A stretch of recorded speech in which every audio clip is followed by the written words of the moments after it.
Buenas noches, bienvenidos a otro programa de Paradigma Cero. Mi nombre es Francisco Arancén. En esta oportunidad vamos a conversar sobre los mitos y leyendas del Perú. Primera parte, me acompaña Pedro Noguchi. ¿Qué tal? Muy buenas noches. En la mesa de control tengo a Emilio. Hola, ¿cómo están? Buenas noches. Y Eric Cortelesi. Hola, ¿qué tal? ¿Cómo están? Buenas noches, muchachos. ¿Qué tal? ¿Cómo les ha ido esta semana? ¿Qué tal? Muy bien. Muy bien.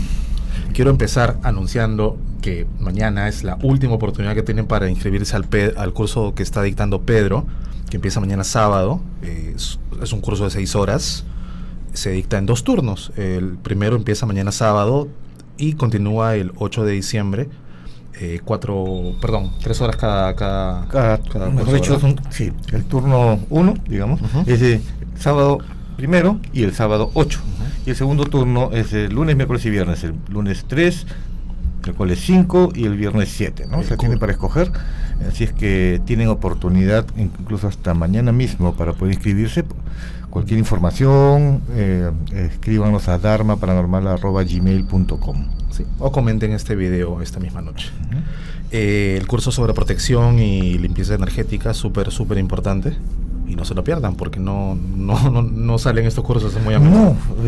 Viene a raíz también de la cantidad de consultas que nos hace la gente, a raíz de los programas que hemos hablado de tanto de lo que es energías negativas, hechicería, casas pesadas o encantadas. Entonces hay muchas personas que están siendo afectadas y no saben qué hacer, o están recurriendo pues a personas que prácticamente los están esquilmando, ¿no? Y cuando uno tiene la solución de la mayoría de los problemas. Así es que en ese sentido va el curso, ¿no? Sí, son 6 horas, o sea, tengan en cuenta eso. Bueno, vamos con el tema. ¿Qué les parece si iniciamos con algo que tengo en la cabeza? ¿Se acuerdan de Ayumarca? La puerta de Ayumarca, ¿no? Según una profecía, la puerta algún día se abrirá y los dioses regresarán.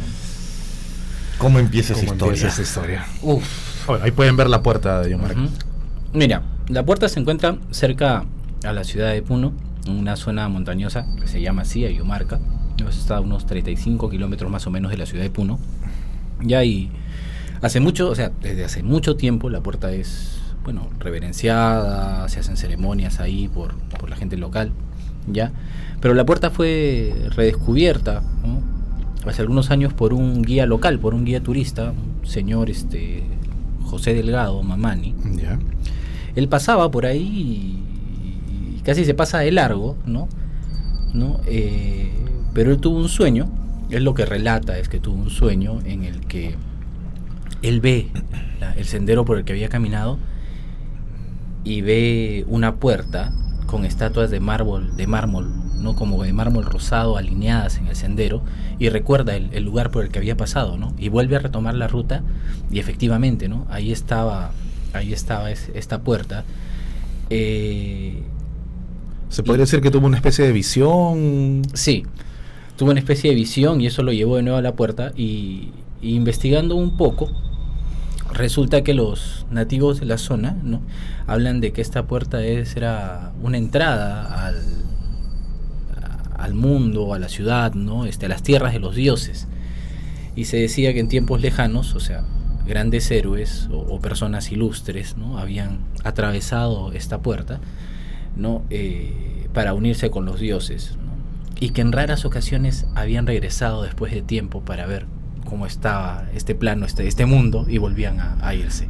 Todo esto suena hasta medio ciencia ficción, ¿no? Sí, o sea, me hace recordar el tema del Stargate. Es que, mira, si hablamos de eso, no es, o sea, si nos salimos del tema de Perú, no es la única construcción o la única ruina que tiene este tipo de historias de puerta estelar, de puerta dimensional, de una especie de conexión a otro mundo divino. Pero aquí en el Perú esta sería pues la más notoria, y hay algo interesante, ¿no? O sea, porque esta puerta supuestamente a este mundo de los dioses, a este plano divino, se enlaza con otra historia que es también muy interesante, ¿no? Se dice que hace muchos años, ¿no?,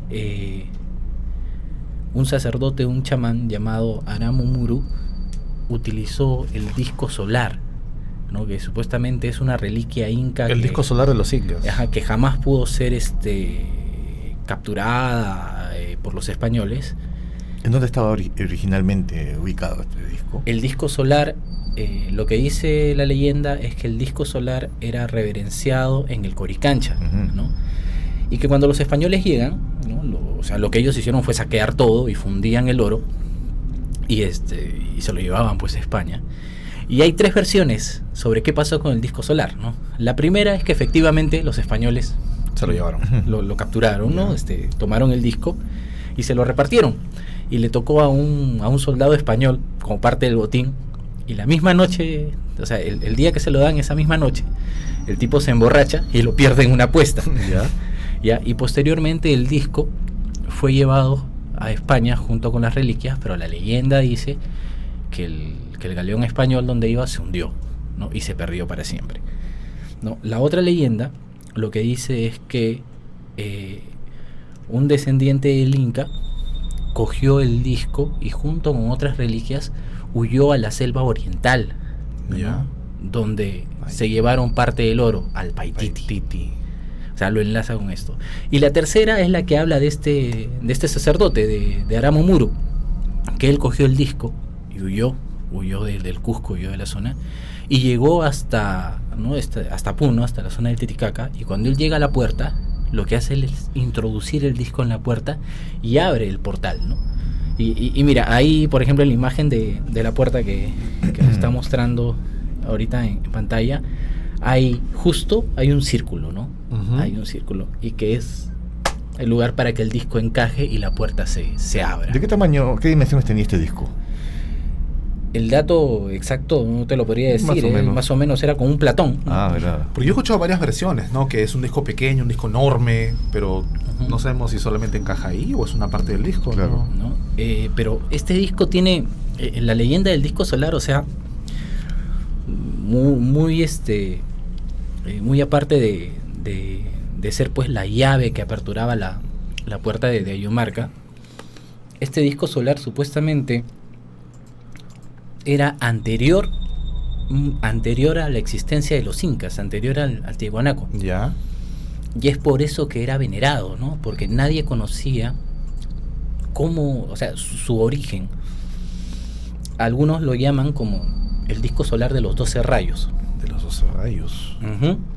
Y que una de las teorías a las que se ha llegado por una serie de leyendas o evidentes es que este disco estaba relacionado incluso con que era parte de una herramienta de una civilización perdida que había sido entregada a los incas por intraterrenos.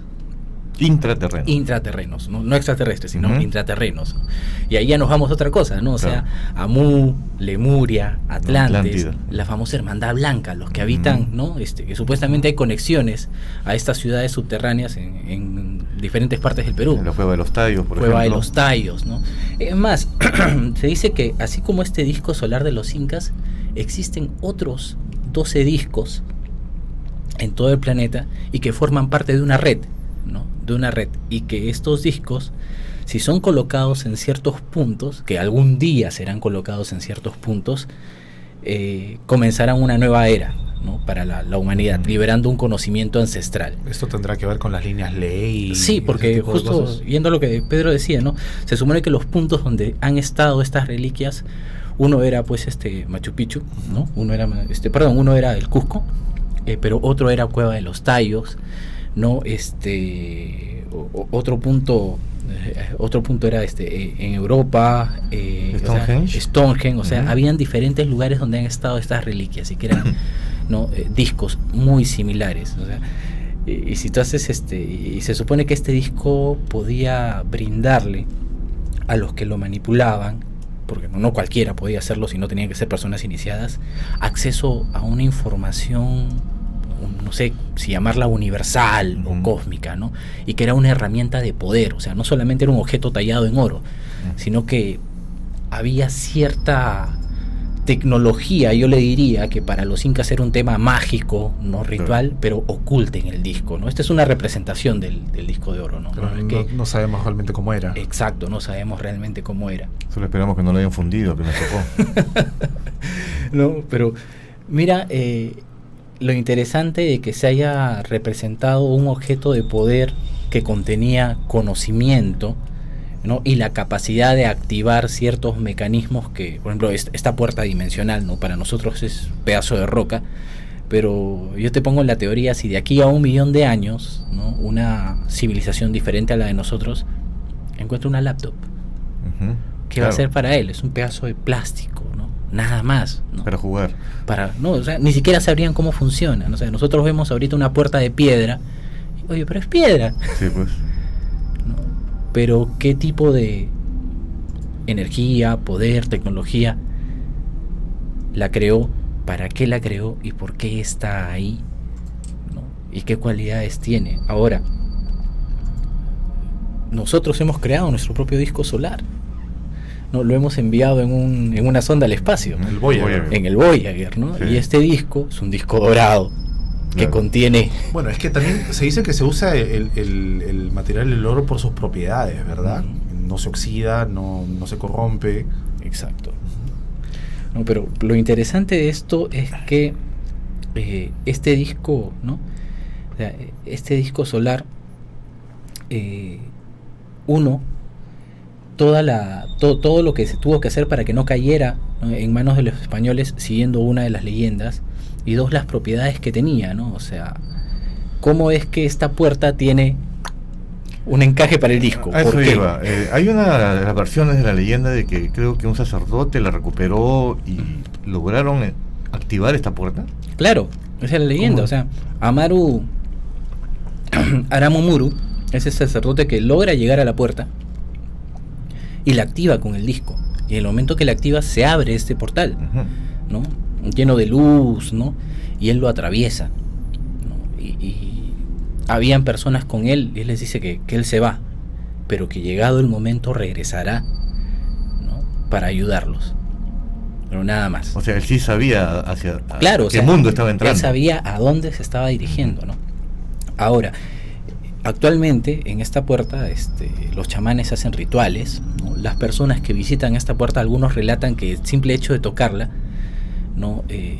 Te permite tener o visiones o la sensación de que hay una energía en la puerta, ¿no? Sería interesante, si pudiéramos realizar un viajecito ahí. Además, si ves en una de las imágenes, o sea, es un tallado, es megalítico, ¿no? O sea, te das cuenta, mira el tamaño de una persona, mira la dimensión de todo el arco y el pedacito pequeñito ahí, ¿no? O sea, de la puerta. Sí. Definitivamente tiene que ser un tema energético, un tema dimensional, porque no creo que eso se abra y te muestre un camino a algún lugar. Lo interesante es la forma como han cortado la roca, mira. Exacto. Casi liso. Casi liso, ¿no? Y es un área bastante grande. Entonces, ¿qué herramientas habrán utilizado para hacerlo? Exacto, ¿no? O sea, te das cuenta, ¿no? Es como cuando uno visita pues la ciudad de Machu Picchu, ¿no? Y ve los cortes de piedra, Claro. ¿no? O sea, ¿con qué lo hicieron?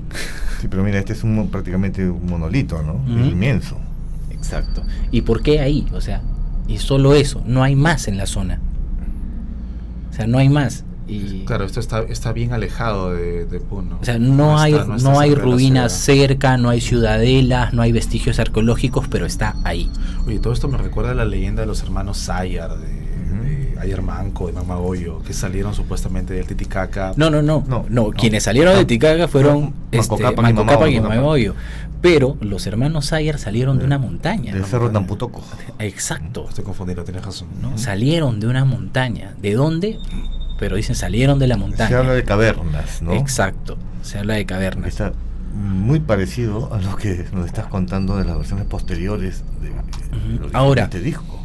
Cuando nosotros hablamos de estas puertas dimensionales, o sea, esta puerta es una barrera, o sea, cualquiera no la puede pasar, ¿no?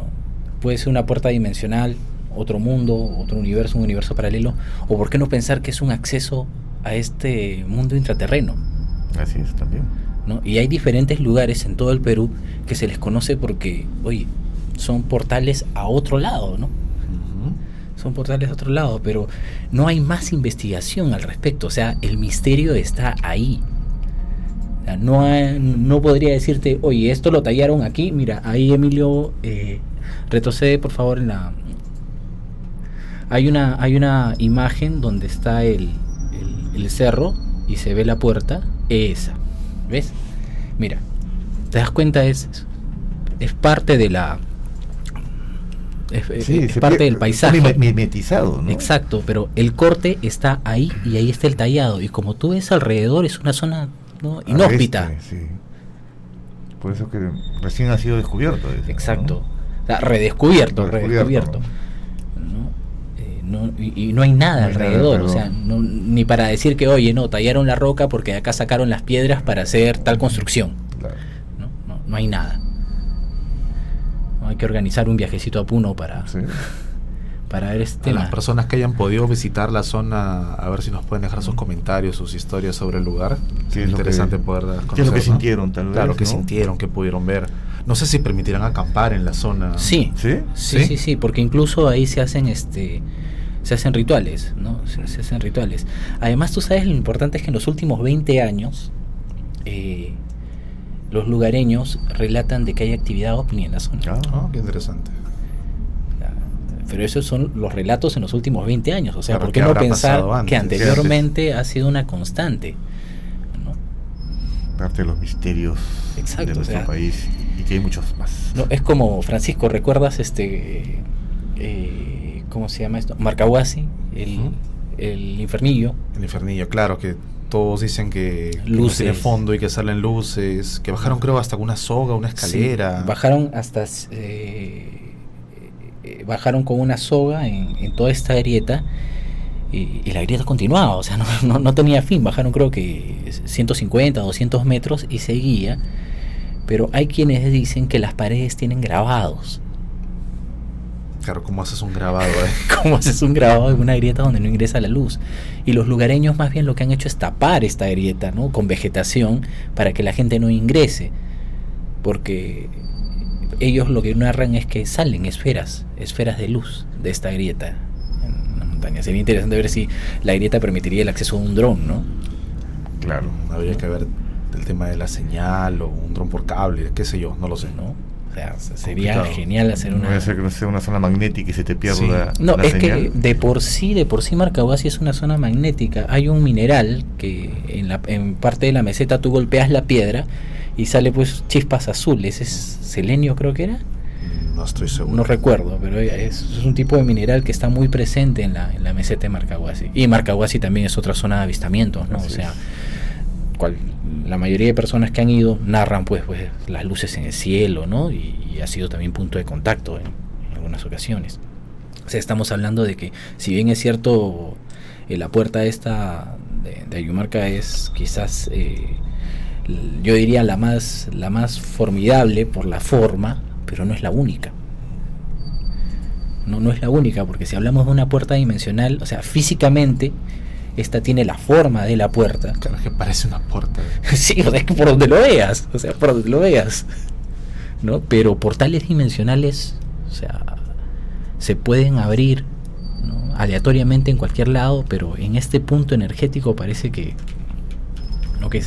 fue especial para que lo puedan, ¿no?, colocar ahí. Sí, definitivamente, porque ¿qué sentido tendría hacer ese trabajo detallado en la roca, en un lugar agreste, donde, como tú dices, el entorno... Claro, mínimo pongo un templo al costado. Claro, para justificarlo, ¿no? Claro, Pero no, solamente está eso. Exacto, no hay más. Sería interesante revisar si una de estas líneas ley pasa por ahí exactamente, ¿no? Habría que ver. Sí, habría que ver. Sería interesante ver. Un vórtice. Ayumarca. Pero eso nos lleva a la pregunta, o sea, entonces, si el disco solar era una llave para abrir esto, o sea, ¿quién les dio el disco solar a los incas? Bueno, dicen que es el dios Sol, el Inti, que siempre tomaba parte. No, es que, mira, dentro de la zona Puno, donde está esta puerta, no sé, cuando los españoles llegan a esta zona y ven pues las ruinas, ¿no?, de las ruinas que hay cerca al Titicaca, los españoles le preguntan a los incas, oye, ¿y esto? ¿Quién lo hizo? ¿No? Ellos dicen Tiahuanaco, ¿no? Pero Tiahuanaco realmente quiere decir, o sea, es ciudad de los muertos, o sea, de gente, o sea, ni siquiera los incas sabían quiénes habían hecho estas construcciones megalíticas. No, los españoles lo único que hicieron fue sacar los broches de oro y plata que sujetaban las rocas y se fueron, ¿no? Pero no sabían quién. Y en la portada del Sol que es una de las, o sea, es uno de los monumentos que aún queda ahí, que son bastante interesantes, pues tiene un calendario que no coincide con el movimiento del planeta Tierra, pero astronómicamente coincide con Venus. Con Venus. Sí, con Venus.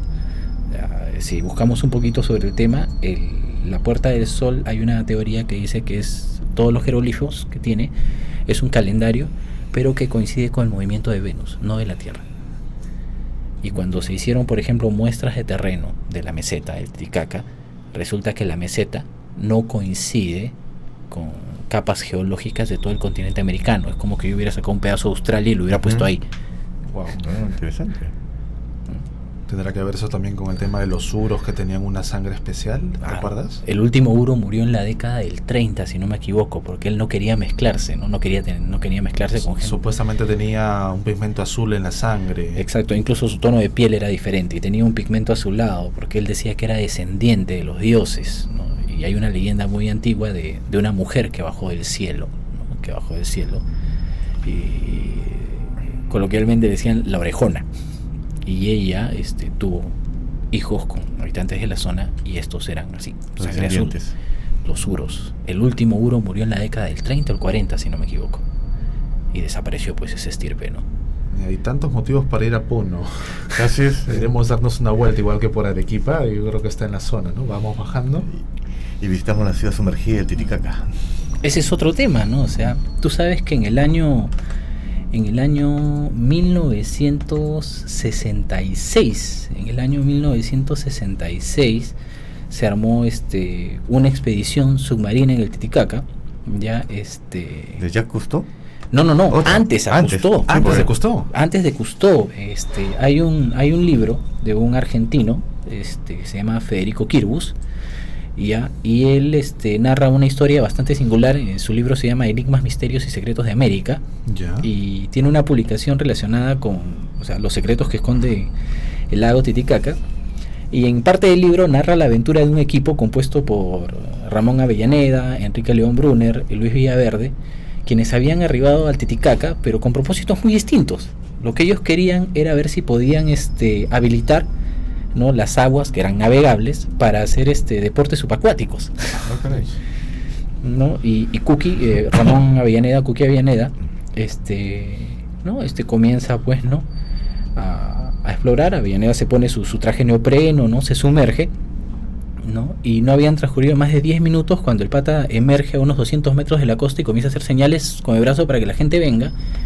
Y cuando comienzan a descender, ¿no?, a más o menos a unos 8 metros debajo del espejo de agua del lago, de la superficie, ven en la superficie construcciones de piedra, ¿no? Y no es que hayan hallado muros, sino hallaron recintos en forma de U, ¿no?, caminos empedrados, y ahí hay algunas de las tomas, mira, son algunas de las tomas que posteriormente se hicieron, porque Cousteau también hizo una investigación ahí y confirmó que efectivamente, ¿no?, existían caminos empedrados de más o menos 30 metros de longitud, ¿no?, y que sería pues como una construcción muy similar a la que existía alrededor Tiahuanaco o Machu Picchu, o sea, ese tipo de corte de piedra, ¿no? Y mira, ahí hay por ejemplo una imagen, ¿no?, como una de las cabezas que rodean parte del templo del Sol, si no me equivoco, ahí en Tiahuanaco, pero está sumergida. Claro, ahí pueden apreciar la cabeza de la izquierda, que es exactamente igual a la cabeza que está sumergida. Uh-huh. O sea, y esto se sabe desde el año 1966. Sí, no te lo enseñan en el colegio y rara vez lo mencionan en la universidad, ¿no? Otra vista más del corredores, ¿no? Claro, es una ciudadela sumergida. Sí, estamos hablando de más de 52 años desde que se ha descubierto esto. No se ha hecho nada más. O se ha hecho y no se ha publicado. O se ha hecho y no se ha publicado. O sea, porque al estar la ciudad ahí, claro, date cuenta que en el mismo Titicaca hay historias, ¿no? O sea, las luces en el lago, ¿no?, que desaparecen en la profundidad.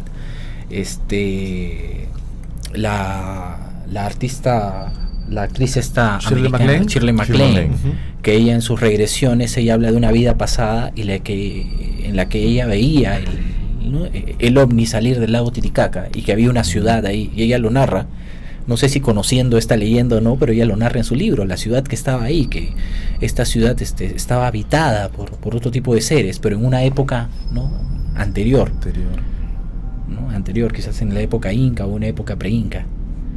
Pero, o sea, tenemos otro misterio, pero yo te digo que, o sea, por ejemplo, lo de la ciudad del Titicaca es un misterio que tiene evidencias, o sea, claro, evidencias fílmicas, fotográficas, físicas. Está la ciudad ahí, ¿no? Y no se ha investigado más. O sea, sé que el Ministerio de Cultura de Bolivia había planeado hacer una investigación, pero no tengo mayor referencia, o sea, no sé en qué más quedó, ¿no? Pero ahora, hombre, ¿las ruinas están del lado peruano o del lado boliviano? En Titi. ¿Están en el Titi o en el otro lado? No, lo que yo tengo entendido es que están en medio del lago, ¿no? Están en medio del lago. Creo que esa zona es boliviana, pero están ahí en medio del lago.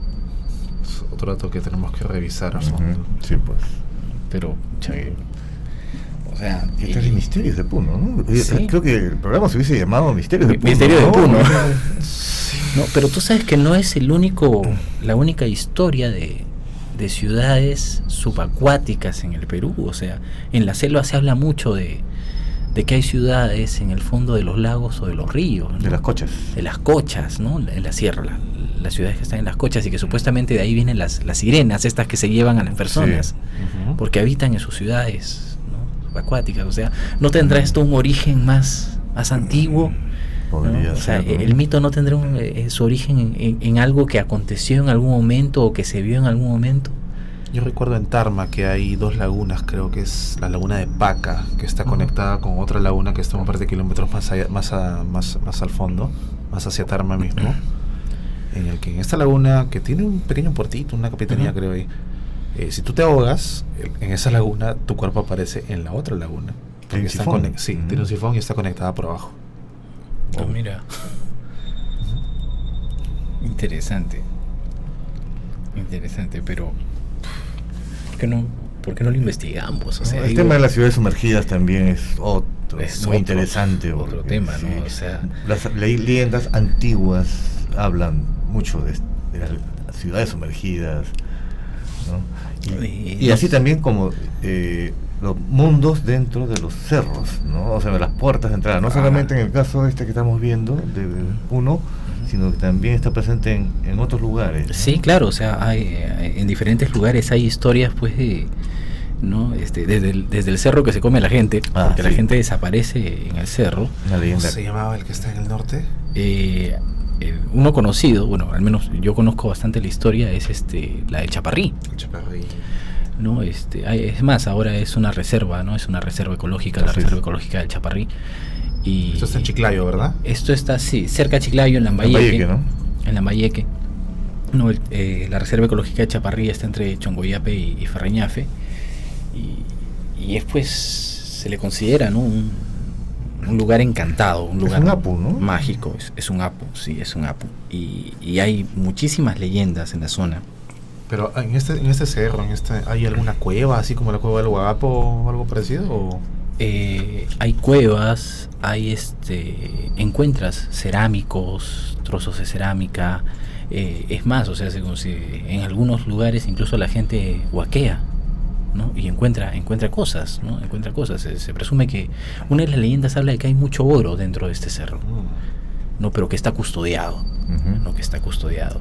Hay otra leyenda que habla que a ciertas personas, ¿no?, en momentos muy específicos comienzan a escuchar una música, y que si comienzan a seguir la música llegan hasta la entrada, hasta una especie de entrada con caminos empedrados, lustrosos. Como un encantamiento. Exacto, un encantamiento, ¿no? Caminos empedrados, lustrosos, ruido de agua, de río, pueden ver riachuelos, aparece vegetación que no estaba ahí, ¿no? Vegetación muy colorida. La zona a veces es media desértica, ¿verdad? Sí, la zona solamente en época de lluvia se pone verdecito, pero ahí es bosque seco, sí.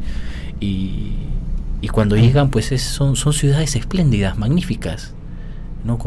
Que parecen doradas, mucha riqueza, mucho oro, ¿no? pero que en el momento que ingresas ya no sales. Ya no regresas. Ya no regresas, ¿no? Hay otras leyendas, por ejemplo, de que actualmente existe una ciudad que se llama Ferreñafe, pero anteriormente había una ciudad que también le dicen el Ferreñafe antiguo. ¿Ya? Y que el cerro se lo comió. Pero, ¿A la ciudad? ¿Cómo se lo comió? ¿Un derrumbe o...? La ciudad desapareció una noche por encantamiento. Ok. Y que en ciertas noches de luna llena, o en ciertas noches que están asociadas a la Semana Santa, si no me equivoco, se abre la ruta a esta ciudad y encuentras la iglesia del Ferreñafe antiguo, donde está toda la gente que por su ambición fue atrapada por el cerro, por el encantamiento. O sea, se deja ver. Se deja ver en ciertas temporadas. Se deja ver en ciertas temporadas, ¿no? Y esa montaña pues está llena de leyendas, mitos, gente que se pierde y no regresa, y es una zona que no ha sido explorada totalmente, porque la reserva en sí está en la parte baja de la montaña. Pero si se ve si pones de nuevo la imagen de la montaña, Emilio, o sea, pon la anterior. Ajá, mira, solamente las faldas de la montaña es donde está, por ejemplo, la reserva, ¿no? Están los osos de anteojos, ¿no? Serpientes, venados, pero si te das cuenta, la parte de arriba es como si fuera una meseta. Sí. Uh-huh. Y todavía no ha sido explorado. ¿Hay acceso a la cima? No.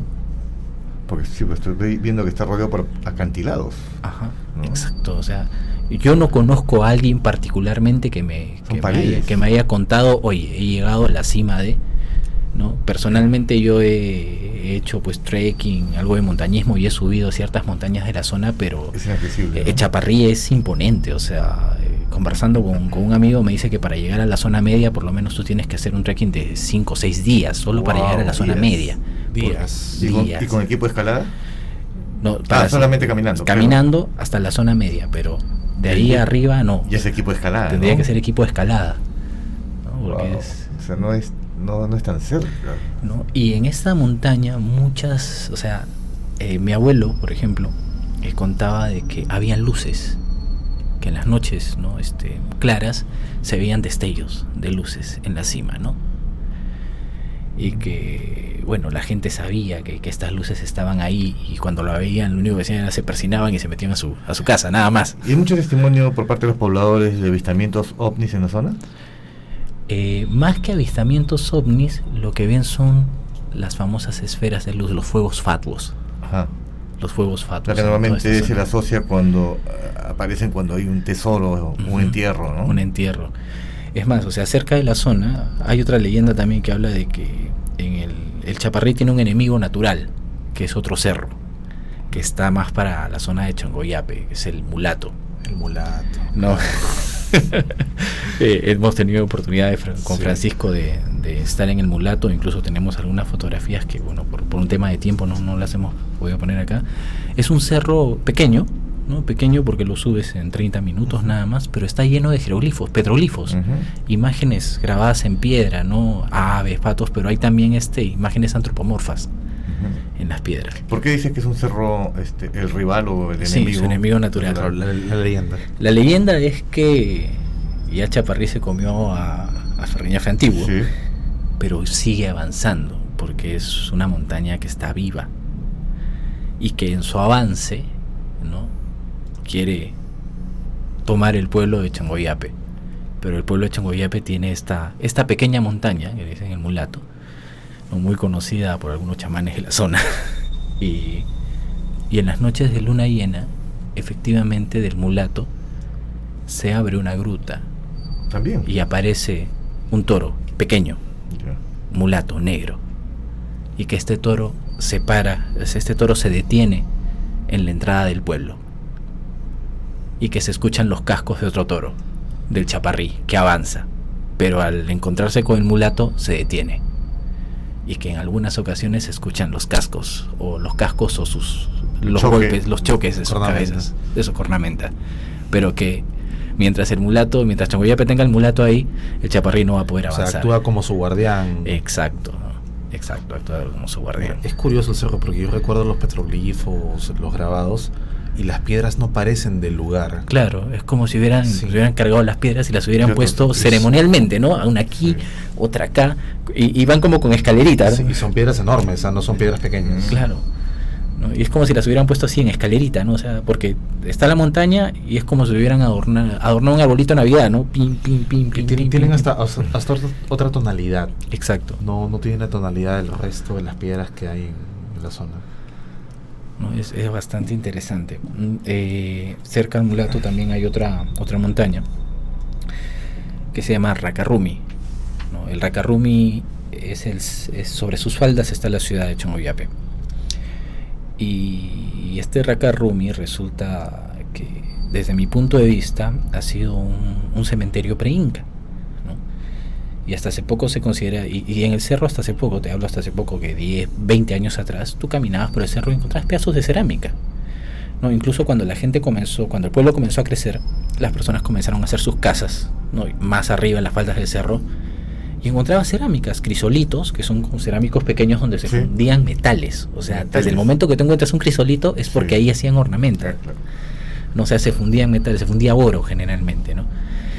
Y hay mucha gente, por ejemplo, que comenzó a construir su casa, ya, esto lo cuentan en el pueblo, que comenzó a construir su casa y de la noche a la mañana se iban y dejaban el terreno a medio construir, ¿no? Desde como que los huecos de que habían estado haciendo las columnas, todo eso, y después te enterabas que esta persona se había ido, ¿no? a otra provincia y se había comprado pues una chacra, camioneta, ¿y esto de dónde, no? Y presumían que habían encontrado algún... ¿Puedes darnos las coordenadas de ese lugar? No, pero se dice que cada vez que alguien agarra y guaquea y saquea un sitio de esto, la desgracia también persigue a esa persona. Es que ¿no? Tiene un precio. Con el tema de los tapados, con el tema de los tapados hay dos cosas, ¿no? O es que es para ti y te lo encuentras fortuitamente, o es que tú lo has buscado y te has apropiado de él. Porque una cosa es que el tapado se te revele para que tú lo tomes, pues, de alguna manera se te permite tomarlo, y otra es que tú te apropies, que haya sido con ambición. Claro. Y cuando ha sido con ambición, se te devuelve. O sea, lo que has tomado en ese momento se te quita, pero se te quita pues... Tiene un precio. Un precio muy alto, ¿no? O sea, claro. Conozco gente que ha encontrado tapados, y las historias familiares te dicen pues que la gente ha muerto de enfermedades, pero... En desgracia. Sí, terribles. Luego de unos años lo han perdido absolutamente todo, han quedado en la miseria, o sea... Como que hay una contraparte ahí, ¿no? Así es que si están pensando ir a guaquear, no vayan a guaquear. No, si no les cae la maldición, les cae el Ministerio de Cultura. Oye, es que, por ejemplo, eso del Ministerio de Cultura es interesante porque es vox populi en el lugar de que en estos cerros hay algo, pero el Ministerio de Cultura no. O sea, si recuerdas, más o menos en el año, cuando fue en el 2005,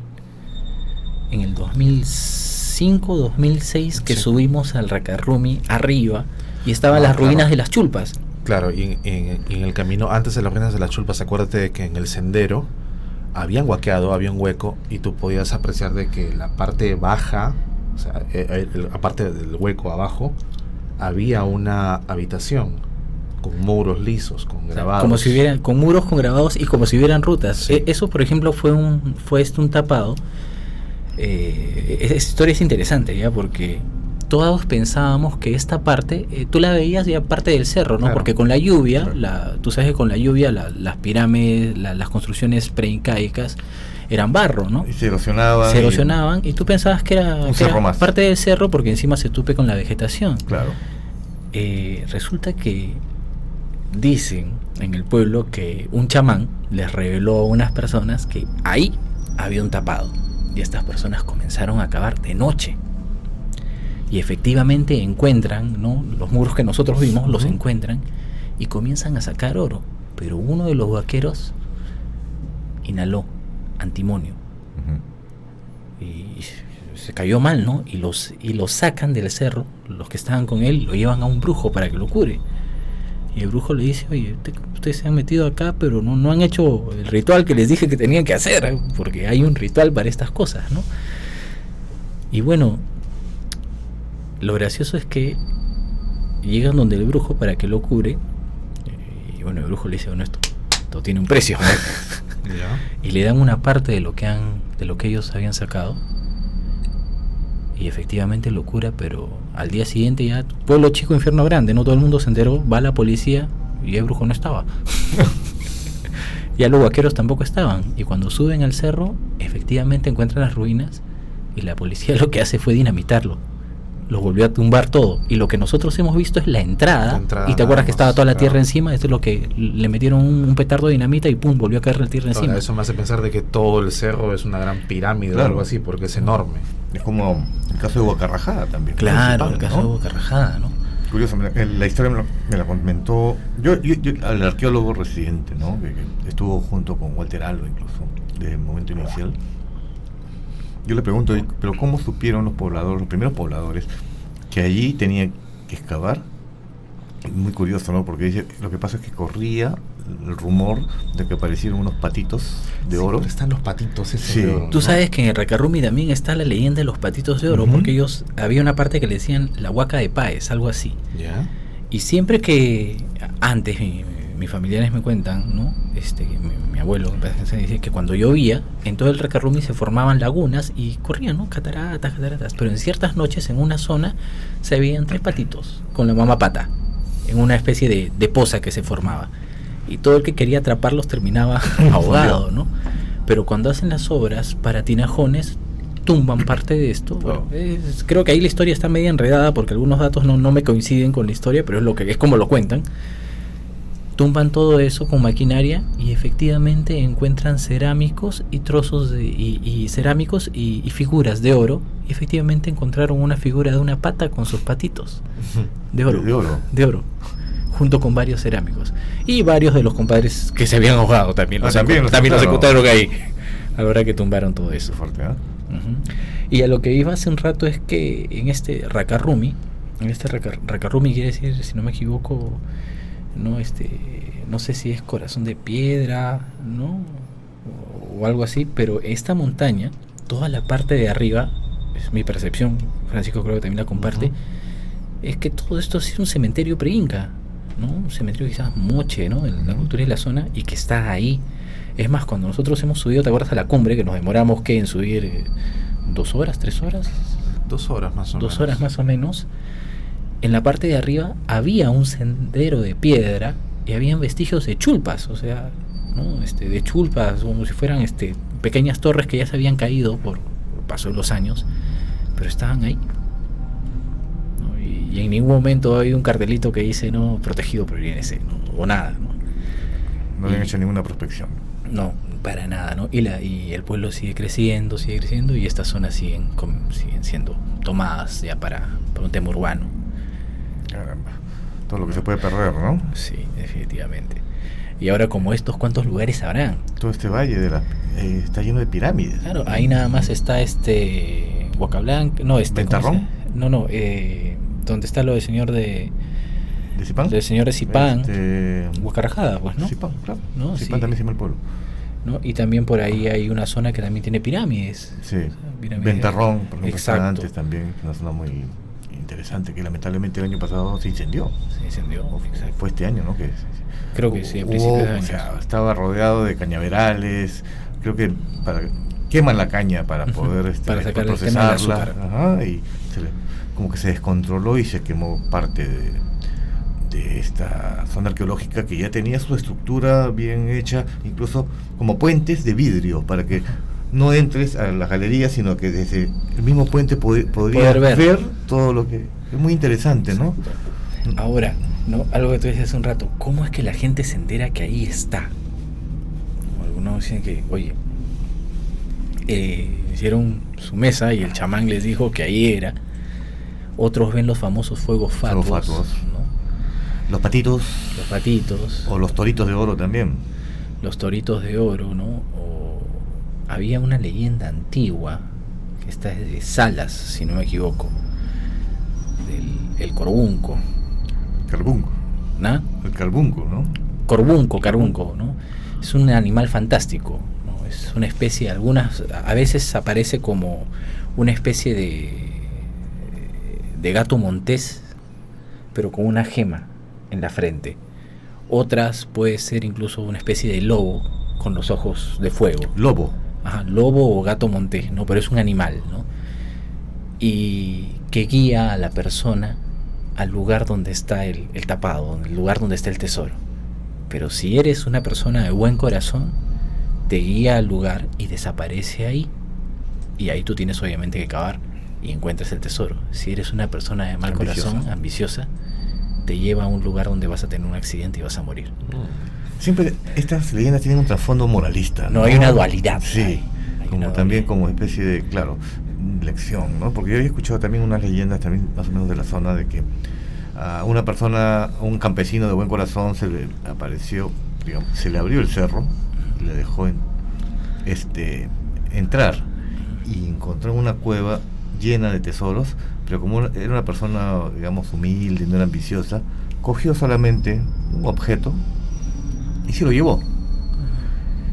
Cuando alguien se entera de lo que había sucedido, fue inmediatamente a buscar el lugar y se metió con costales, con cajas, todo, y el cerro se cerró y nunca más volvió a aparecer, ¿no? Entonces ese tipo de moraleja, ¿no? De moraleja, ¿no? Y eso está presente en la mayoría de los mitos andinos, ¿no? Porque si te das cuenta, las deidades andinas, desde los apus hasta los espíritus, ¿no?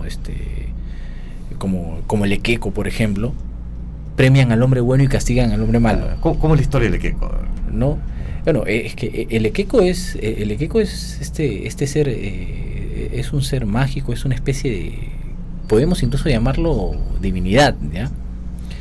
Que está encargada de brindar riquezas, de brindar prosperidad, pero no se presenta como tal, ¿no? O sea, las personas que creen haber, ¿no?, contactado con el Equeco lo presentan, generalmente se presenta como una persona muy humilde, muy pobre, incluso a veces sucia, harapienta, y que pide tu ayuda, ¿no? Si tú lo ayudas, él te premia y revela, en algunos casos revela su verdadera forma, o en otras solo desaparece y la fortuna te acompaña, ¿no?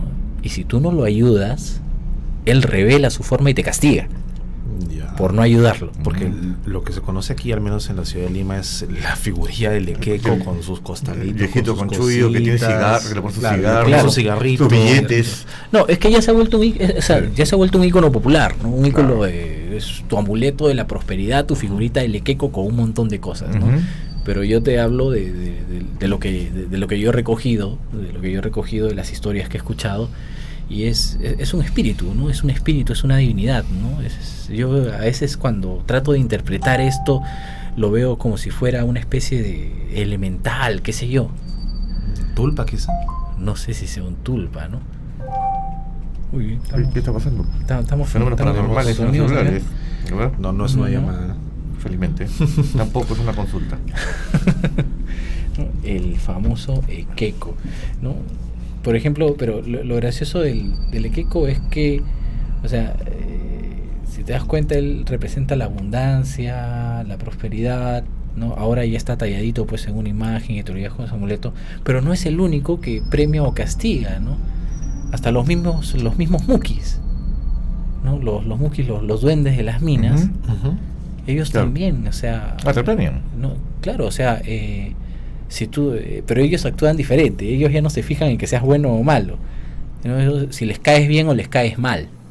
¿Qué hay que hacer para caerle bien? Tienes que cigarros, ¿Ah, sí? O sea, tienes que dar una ofrenda, tienes que pagarle su cigarrito, ¿no? Su licor, su comidita, dejarle ahí al muki. Un intercambio, y el muki te va a premiar, ¿no? Ahora que si tú lo ves y lo insultas y reniegas de él, te castiga. El muki te castiga y hay creo que está relacionado muchísimas también historias a la creencia de que las mujeres no deben entrar a claro, las cuevas, si una mujer entra en una cueva, olvídate, o un socavón, ¿no? Es mala suerte, el muki te castiga, ¿no? Pero entonces, que el muki es femenino, el muki es masculino, no, ambos. El muki es muy celoso de su oro, tesoro. De su tesoro, de lo que hay. El muki es una especie de guardián de las riquezas que hay en las entrañas, en las entrañas de la tierra, ¿no? Muchas leyendas hablan de que el muki, por ejemplo, es responsable de derrumbes en minas, de accidentes, de que se pierdan los equipos, ¿no? Y es muy normal en las minas de socavón. O que desaparezca la veta que ya encontraron. Exacto. ¿no? No, eso, claro, o sea, cuando si tú has encontrado una veta y no das tu ofrenda, ¿no? La veta desaparece. O sea, y eso no es algo que lo digamos porque lo hemos leído. O sea, yo he tenido la oportunidad de conocer mineros viejos, no antiguos, mineros, pues, qué sé yo, mayores, ya 60 años, ¿no? 70 años, mineros de socavón que, oye, ¿no? El muki es real. O sea, para ellos el muki es tan real como nosotros estamos conversando aquí y nos estamos viendo. O sea, lo han visto. Claro, ellos lo han visto, ¿no? Oye, ¿cómo es? Ser bajito, regordete, algunos de piel rosada, otros de piel marrón, ¿no? Muy temperamentales, y ellos siempre cuentan la historia de que le pasó a alguien más, ¿no? Una historia muy graciosa que me contaron una vez es que una persona se volvió muy rica en una mina informal, en un socavón informal, porque él se encontró al muki, pero el muki no estaba solo, había otro también con él. Otro muki. Y que los mukis lo miraron y esta persona primero se asustó y que el muki se acerca, ¿no? Y él único que y le rebusca en su ropa y el muki le saca los cigarros, ¿no? Y él se asusta y saca otros cigarros que tenía coca y les comienza a dar la coca y los cigarros, y en un bolsillo él tenía cartas. Y que los mukis ven las cartas y se ponen a jugar cartas. Se ponen a jugar naipes. cartas. Ajá, naipes. Cartas, ¿no? Y él estaba parado, asustado, y que uno de los mukis saca una botella y le sirve en un vaso y le tira el vaso, ¿no? Le tira el vaso y la botella para que tome con ellos. Y que después el tipo se queda dormido, ¿no? Y cuando despierta, ¿no? Despierta asustado, y otro de sus compañeros en la mina en este socavón, ¿no? Dice, oye, ¿qué pasa? Que no, le cuenta la historia y no le cree, ¿no? Le dice, estás borracho, ¿no? Has soñado. Y ese día se ponen a trabajar y ese día encuentran una veta de plata enorme, ¿no? Que no la habían visto anteriormente. O sea, que ya habían estado trabajando en ese lugar y no la habían visto. Pero después de que pasa esto, de lo que narra ese señor, en ese mismo lugar donde no habían encontrado nada, encuentran la veta. Qué curioso. Así que ya saben, siempre llevan sus naipes en el bolsillo. Bueno, si estás en el socavón, lleva tu hoja de coca, tu cigarro, tu mapacho.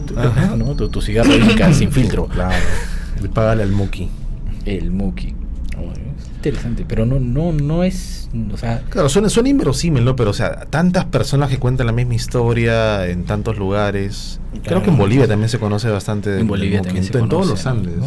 ¿Hasta qué punto las leyendas pueden tener una relación con ¿cuál es la base realidad real que tiene? Estamos hablando de los patitos, claro, ¿no? Y se cumplió, o sea que sí, efectivamente había un tesoro ahí y de testigos que afirman que lo han visto, y tú comentas también de que encontraron patitos de oro. Exacto, ¿no? Y hay muchos libros, muchos autores afirman lo mismo, ¿no? Así y es. recogen muchas historias que son muy similares. Si es un patito, Sí. es un torito, es algo distinto.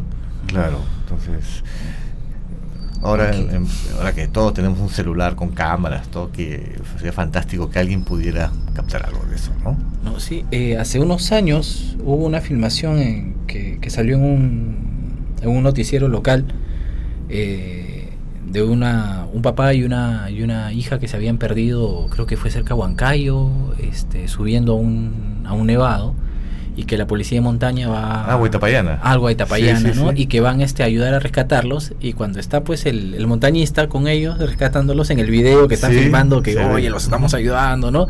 Puta, se ve un ser que levanta la cabecita, y se oculta y desaparece.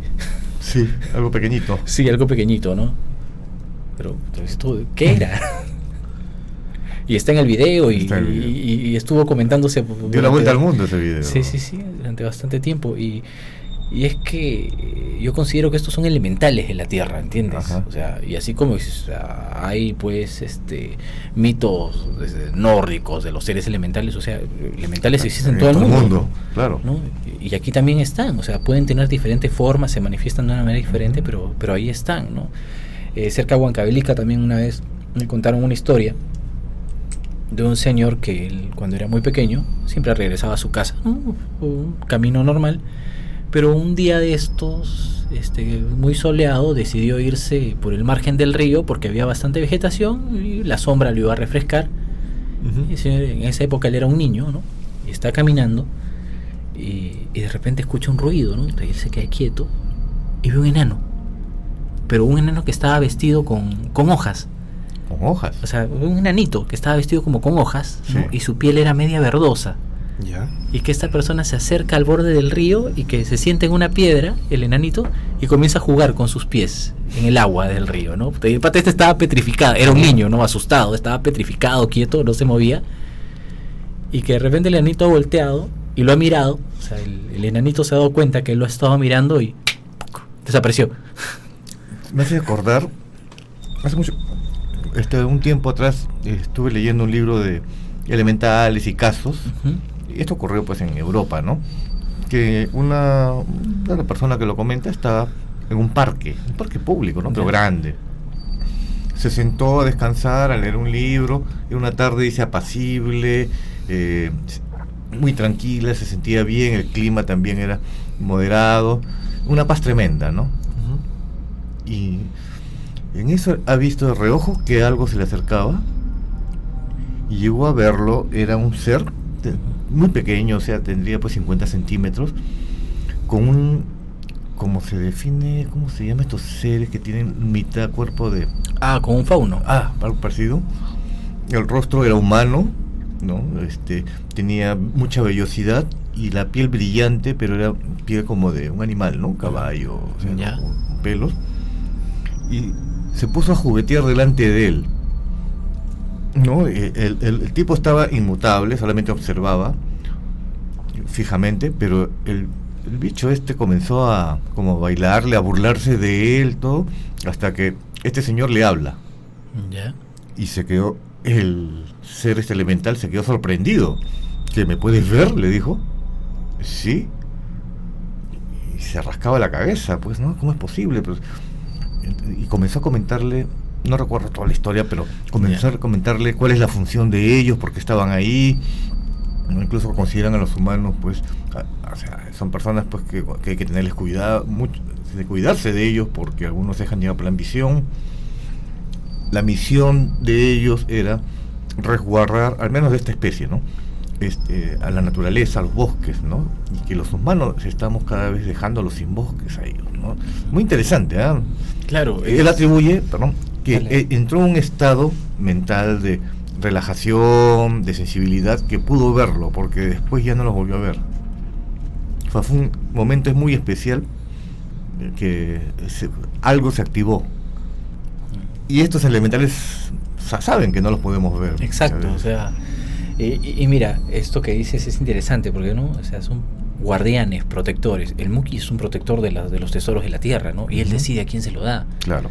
Porque, o sea, para los elementales el sentido del bien y el mal es muy particular. Es como si fueran muy caprichosos con esto, ¿no? O sea, ellos deciden en qué momento son buenos contigo y en qué momento son malos, pero depende netamente de ellos. O sea, si les agradaste, les caíste bien, ¿no? Eso es lo que les interesa. Y aquí en el Perú, o sea, no solamente está el tema de los mukis, el equeco, ¿no? Las famosas sirenas en las lagunas. Sobre todo en la selva, En la selva, escucha ¿no? hablar, ¿no? Antes se confundía mucho con los delfines rosados. Con Decían que se transformaban en sirenas. ¿no? Y que eran, y mira, y generalmente las historias hablan de que son o mujeres muy bellas de tez blanca y cabello rubio, o chicos altos, blancos, ¿no? De piel muy blanca y cabello rubio, pero en la selva era que tú te podías dar cuenta de que era una sirena porque tenía un hueco aquí, en la cabeza. ¿Ya? Como el delfín. Como el delfín, ¿no? Como el delfín. Y que cuando se tiraba al agua se transformaba en el delfín rosado, pues que tenía Mira. el orificio ahí. Y era la única manera en la que tú te podías dar cuenta de que era una sirena, ¿no? Y que generalmente venían a buscar esposos. Claro, pero generalmente el mito de la sirena te lleva pues a la muerte, ¿no? No hay un premio, no hay un tesoro de por medio. Claro, es como un encantamiento, Un encantamiento para capturarte, ¿no? o llevarte a su mundo, Y, ¿no? exacto, más en la selva más de matarte es el tema de llevarte a su mundo, Sí. para que convivas con ellos. O sea, no te matan, te llevan a su mundo. O sea, te desaparecen de acá. Sí, te desaparecen, ¿no? Te desaparecen. Más. Y ya, o sea, más que- me sumerjo en un riachuelo y nada. ¿no? O sea, en la selva también hay otro tema, hablando de lagunas, ¿no?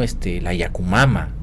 O la Sachamama, que es la anaconda gigante. Yakumama. Yakumama es la boa. La boa, ¿no? Normal, ¿no? La Sachamama es el ser mítico, ¿no? El ser mítico, creo que sí. Inclusive, me acuerdo, habrá sido hace 15 años, salió unas noticias de que una población de la selva estaba presenciando un partido de fútbol local, una aldea, y empezaron a ver una serpiente inmensa. Era tan grande. Ojo, es que ya encontré el tema, por eso estamos. La Sachamama es la madre tierra, la serpiente de tierra, sí. Y la Yakumama, ¿no? Es la madre agua, es la serpiente que habita en las aguas, Yaku, en las lagunas. Exacto, Yaku, claro, Yaku. claro. Así es, o sea, son dos espíritus elementales que habitan ahí y que también está relacionada también a las visiones de la ayahuasca. Exacto, ¿no? Dicen, la ayahuasca tiene su madre, ¿no? Tiene su, digamos, el ser que lo representa o su guardiana. Y curioso, cuando la mayoría de las visiones que tienes tomas la ayahuasca es con serpientes, de las alucinaciones, las visiones, ¿no? Dice que es porque la madre siempre está vigilando en las sesiones, ¿no? Bueno, ojo con el ayahuasca, si lo van a hacer, que sea con alguien que lógicamente, no se metan simplemente con cualquier persona, pues una advenediza, porque han habido casos fatales. Siempre con recomendación. Es con dosis especial, no puedes ir con recomendación de una persona que lo haya hecho y que haya tenido una buena experiencia. Y si te lo cuentas, porque está vivo. Exactamente. Bueno, hemos llegado casi al final del programa. Me toca recordar el curso que esta mañana, Pedro. Así es, el curso de protección y limpieza energética de personas y lugares va a ser muy útil para todas las personas que ya sientan este tipo de problemas, o también para prevenir que no sucedan, no crezca más una situación con energías negativas. Pueden inscribirse el día de mañana, ¿no? Mañana empezamos a las 4 de la tarde, o sea, pues tienen toda la mañana para poder comunicarse para información o para ya inscribirse, ¿no? Pueden inscribirnos a dharmaparanormal@gmail.com. Tenemos 2 turnos, así que le vamos a dar la información mediante este correo. Sí. Muy bueno. Sí. Hay un montón de temas para hablar de esto. Y realmente por eso esta es la parte 1 de este tipo de programa. Vamos no sé cómo categorizarlos para poder tratarlos en el programa, porque estamos costa, sierra y selva. Y muchos están relacionados unos con otros también. Sí, entonces, o sea, se enlazan. O sea, sería interesante si dije la gente que nos sigue, o sea, pueden sus comentarios, ¿no? ¿Qué leyendas conocen? Para poder adentrarnos en el tema, investigar y... Así es, o qué leyendas les han contado sus abuelos. O si han podido vivir una. No, exactamente, claro. ¿No? A veces los abuelitos dicen, yo vi tal cosa hace años, entonces sería bueno eso, recuperarlo. Claro, rescaten esas historias. Y podemos tal vez hacer un programa con las historias de las personas que nos escriben, claro, ¿no? Las historias más interesantes. Sería bueno que nos cuenten su historia, ¿no? Y en el programa comentar su historia y le damos un premio a la mejor historia, ya que Matt se encargue. ¿Por qué no? Está muy bien. Claro. Así es. Ok. Gracias por vernos. Gracias, Pedro. Muchas gracias también. Gracias, Emilio. Gracias a ustedes. Suscríbanse. Gracias, Eric. Ok, gracias. Y como Emilio dice, suscríbanse al canal. No olviden suscribirse también al grupo oficial en Facebook. Y nos vemos el próximo viernes a las 9 de la noche. Inscríbanse al curso mañana, por favor.